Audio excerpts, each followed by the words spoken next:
아멘. 네, 부드럽고 깊이 있는 찬양 감사드립니다. 저는 오늘 선택의 갈림길에서 라는 제목으로 하나님의 말씀을 전하려고 합니다. 창세기 13장 오늘 본문을 읽으면 가장 먼저 우리에게 남아있는 한 문장이 있습니다. 그것은 무엇이냐 하면, 내가 자하면 나는 우하고 네가 우하면 나는 뭐요? 자하리라. 자, 이것이 우리가 창세기 13장을 읽을 때 가장 우리 내리에 와닿는 문장입니다. 그런데 이 작은 선택의 갈림길이죠. 이 선택의 갈림길에서 한 사람은 축복을 넘치도록 받는 길을 걸어가게 되고, 한 사람은 저주의 구렁텅이의 길로 걸어가게 됩니다. 우리의 모든 선택이 그렇지는 않겠지만 우리 인생에서 어떠한 순간에 한 번의 선택이 우리 인생 전체의 방향에서 엄청난 영향을 끼칠 때가 있습니다. 그리고 오늘 말씀을 통해서 혹여라도 이 자리에 나오신 분들 중에 선택의 기로에 놓여 있는 분들이 있다면 이 말씀을 통해서 하나님의 은혜를 경험하고 정말 하나님의 원하는 선택을 할 수 있길 주의 이름으로 축원합니다. 오늘 본문에 두 명의 인물이 등장합니다. 누구죠? 아브라함과 롯입니다. 그래서 저는 오늘 이 둘의 선택을 한번 천천히 살폈으면 좋겠습니다. 먼저 롯의 선택입니다. 우리 10절을 같이 한번 읽도록 하겠습니다. 10절 다 같이 시작. 이에 롯이 눈을 들어 요단 지역을 바라본즉 소알까지 온 땅에 물이 넉넉하니, 거기까지요. 여기 보면 10절에 롯의 선택을 엿볼 수 있는 구절이 잘 나와 있습니다. 그것은 무엇이냐 하면, 먼저 롯이 눈을 들어 어디를 봤다고 말하고 있죠? 요단 지역을 봤다고 말합니다. 그런데 이 요단은 온 땅에 뭐가 넉넉했다고요? 물이 넉넉했다고 합니다. 지금도 그렇지만 고대 근동의 상황에서 물이 넉넉한 지역은 그야말로 최고의 땅입니다. 기름지고 비옥하고 저 땅을 사면 이른바 대박이 나는 땅입니다. 그래서 지금 롯의 이 선택은 사실은 틀린 선택이 아닙니다. 굉장히 이성적이고 합리적인 선택입니다. 학자들은 롯이 선택한 이 지역을 좀 고고학자들이나 이런 사람들은 사해의 동남부 정도로 보고 있습니다. 구체적으로. 아무튼 중요한 것은 정말 물이 넉넉하고 비옥한 땅, 롯은 바로 그 땅을 선택을 했습니다. 그런데 우리가 이 롯의 선택을 볼 때 가장 먼저 드는 생각은 이 세상적인 선택이다, 이 잘못된 선택이다. 왜 우리가 그런 생각을 하냐 하면 우리는 성경의 뒷이야기를 알고 있기 때문입니다. 그 위에 이후에 롯이 선택한 이 소돔과 고모라 땅에 뭐가 내리죠? 유황불이 내리고 맙니다. 한마디로 하나님이 이 소돔과 고모라 땅을 심판하시는 것이죠. 우리는 이 얘기를 알고 있기 때문에 롯의 선택이 잘못되었다는 것을 읽자마자 생각합니다. 이 본문을 읽자마자. 그런데 여러분, 그런 것을 전혀 배제하고 여러분이 만약에 롯의 입장이라고 생각해 보십시오. 나는 뒷이야기를 모릅니다 지금. 그렇다면 이 롯의 선택은 정말 똑똑한 선택입니다. 그렇지 않습니까? 여러분 눈앞에 좋은 땅이 있는데 굳이 척박한 땅을 선택할 필요가 뭐가 있습니까? 거기다가 우리 삼촌 아브라함이, 야, 너 우하면 나 자할게, 너 자하면 나 우할게, 이거야말로 기회이지 않습니까? 아브라함이 그렇게 허용해 줬잖아요. 그래서 그런 선택을 하는 것은 당연한 겁니다. 그래서 우리는 롯의 선택을 사실은 비난해서는 안 됩니다. 왜냐하면 우리도 그런 선택을 할 수 있는 존재들이기 때문입니다. 그런데 13절을 한번 보실까요? 13절도 우리 같이 한번 읽었으면 좋겠습니다. 시작. 큰 죄인이었더라. 저는 이 본문에서 우리가 1절부터 13절까지 내용 중에 이 13절이 가장 의아합니다. 왜냐하면 전혀 어울리지 않습니다. 다시 말해서 이 본문의 어떤 이야기의 진행 방향과 전혀 어울리지 않는 갑자기 등장하는 어떤 한 구절입니다. 그게 뭐냐 하면 소돔 사람에 대한 얘기입니다. 아브라함과 롯에 대한 이야기를 해야 되는데 그게 아니라 소돔 사람은 여호와 앞에 악하며 큰 죄인이었더라, 이 얘기를 이 롯과 아브라함의 선택의 스토리에서 얘기하고 있다는 것이죠. 왜 이 얘기를 했을까요? 여러분 소설책을 읽으면 복선이라는 것이 있습니다. 복선은 뭔가를 암시하는 것이죠. 뒤에 있을 이야기를 그 작가가 염두에 두고 미리 암시하는 구절. 지금 13절은 딱 그러한 구절입니다. 소돔 사람은 여호와 앞에 악하며 큰 죄인이었더라. 이것은 롯의 선택이 인간적으로 볼 때 아주 똑똑하고 합리적인 선택은 맞는데 이후에 뭔가 불길한, 뭔가 좋지 않은 결말을 가져올 수 있다는 것을 암시하고 있다는 것이죠. 자, 그럼 이제 아브라함의 선택을 한번 보겠습니다. 우리 아브라함의 선택도 한번 구절을 봤으면 좋겠는데요. 8절입니다. 아브라함 선택 8절을 같이 또 한번 읽겠습니다. 시작. 아브라함이 롯에게 이르되 우리는 한 친족이라 나나 너나 내 목자나 내 목자나 서로 다투게 하지 말자. 아브라함의 선택은 실은 선택이 아닙니다. 무슨 말이냐 하면 아브라함은 선택을 적극적으로 하지 않았습니다.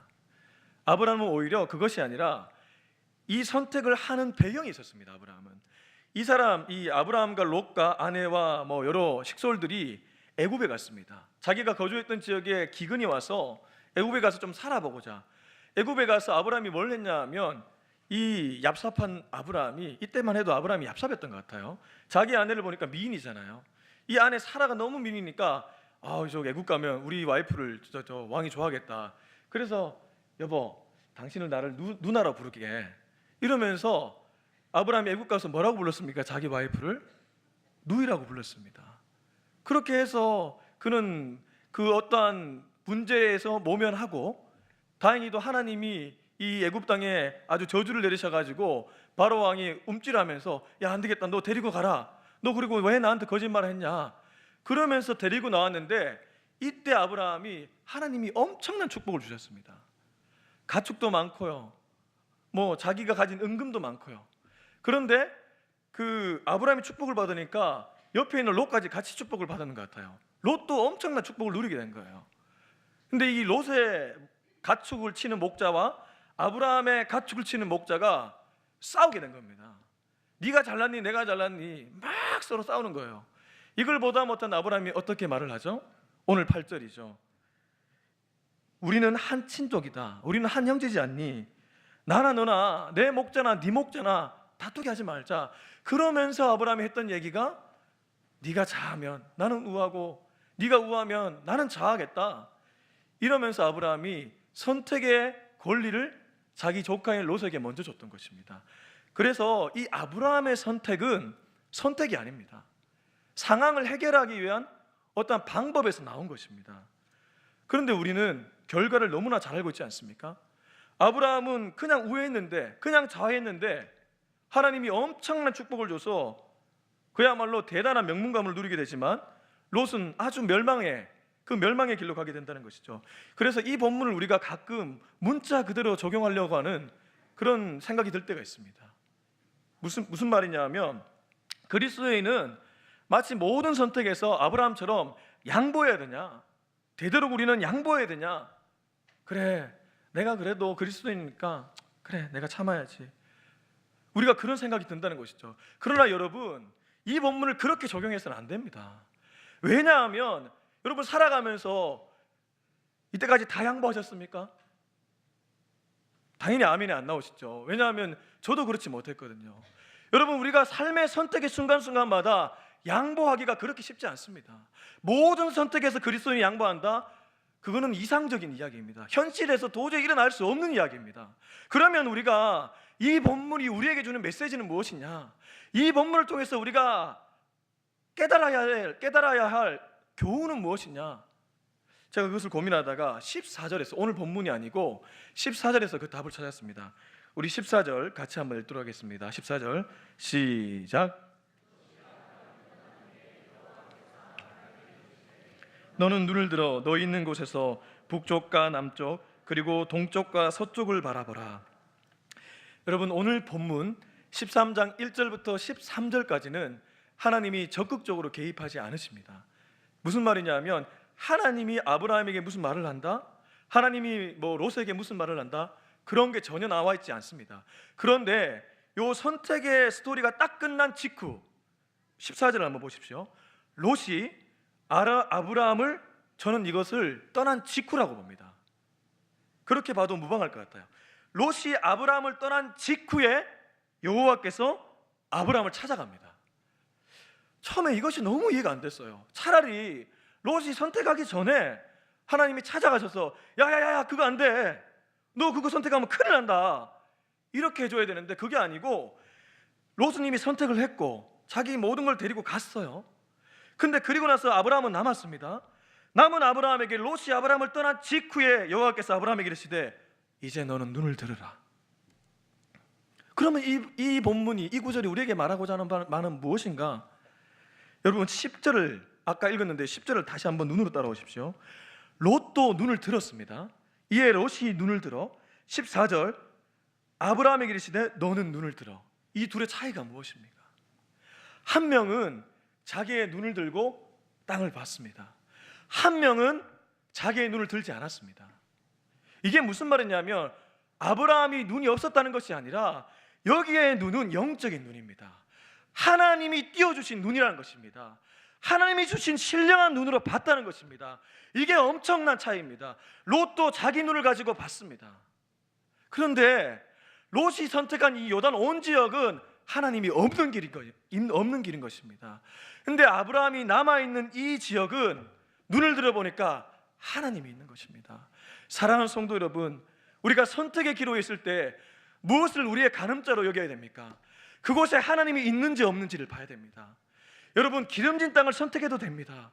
중요한 것은 그곳에 하나님이 있어야 됩니다. 여러분이 선택하는 그 모든 선택에 하나님이 있는지 없는지를 염두에 두십시오. 만약에 하나님이 있으면 그 길을 걸어가시고 하나님이 없으면 가감하게 그 길을 내려놓으십시오. 그것이 바로 우리가 이 본문을 통해서 깨달아야 될 메시지입니다. 그러면 어떻게 해서 롯은 이 자기의 눈으로 봤고 아브라함은 잠시 세상의 눈을 닫고 하나님이 눈을 뜨게 해주실 때 눈을 들었냐? 이 차이가 어디에 있었냐? 그것은 바로 4절과 18절에 있습니다. 여러분 4절을 제가 한번 읽을 테니까 눈으로 따라오시기 바랍니다. 4절입니다. 그가 처음으로 제단을 쌓은 곳이라 그가 거기서 여호와의 이름을 불렀더라. 18절입니다. 이에 아브라함이 장막을 옮겨 헤브론에 있는 마물의 상수리 숲으로 이르러 거주하며 거기서 여호와를 위하여 제단을 쌓았더라. 자, 4절과 18절에 동일하게 등장하는 내용이 무엇이죠? 제단을 쌓았더라. 아브라함과 롯이 어디에 있었습니까? 오늘 이곳에 오기 전에 애굽에 있었습니다. 애굽은 그야말로 세상 문화의 선두주자였습니다. 우리가 일주일간 이 한 주일 예배를 드리고 나가면 다 세상입니다. 그러니까 아브라함과 롯과 그 모든 족속들도 다 애굽의 문화에 길들여져 있었습니다. 그런데 무슨 차이가 있었냐? 롯은 애굽의 좋은 것들을 다 봤습니다.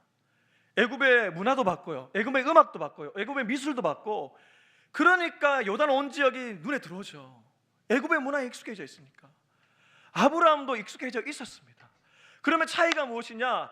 아브라함은 그 순간에도 예배를 포기하지 않았습니다. 4절과 18절 보면 아브라함은 나오자마자 하나님께 예배드리고 하나님이 축복해 주자마자 예배드립니다. 그러니까 성령 충만할 때 영적인 눈이 뜨인다는 것입니다. 사랑하는 성도 여러분, 중요한 선택을 할 때는 반드시 성령 충만해야 됩니다. 배우자를 선택할 때, 저도 얼마 전에 결혼을 했는데요, 저 나름 성령 충만했던 것 같습니다. 살아보니 더 좋은 여인입니다. 여러분, 자녀의 결혼을 앞두고 있습니까? 혹시 자녀의 취업을 앞두고 계십니까? 이사에 문제가 있습니까? 연말에 우리 사역자들이 전화를 해서 집사님 좀 섬겨주시죠, 이런 어떠한 선택의 기로에 놓여 있습니까? 여러분, 성령 충만하시길 바랍니다. 성령 충만하면 하나님이 보입니다. 하나님이 보이는 그 길을 걸어가면 그 길이 바로 축복의 길입니다. 여러분, 오늘 14절을 다시 한번 보십시오. 이 축복이 어떤 축복이냐면요, 동서남북이 열리는 축복입니다. 이거야말로 최고의 축복입니다. 사통팔통, 이 뭐죠? 제가 갑자기 생각이 안 나는데요. 사통팔달, 다 열리는 축복입니다. 하나님이 계시는 곳을 걸어가면 다 열립니다. 막힘이 없습니다. 여러분, 이럴 때는 아멘 해주셔도 되는데요. 하나님이 계시는 그 길을 걸어가시면 다 열리는 축복, 동서남북 열리는 축복을 저와 여러분이 누릴 수 있습니다.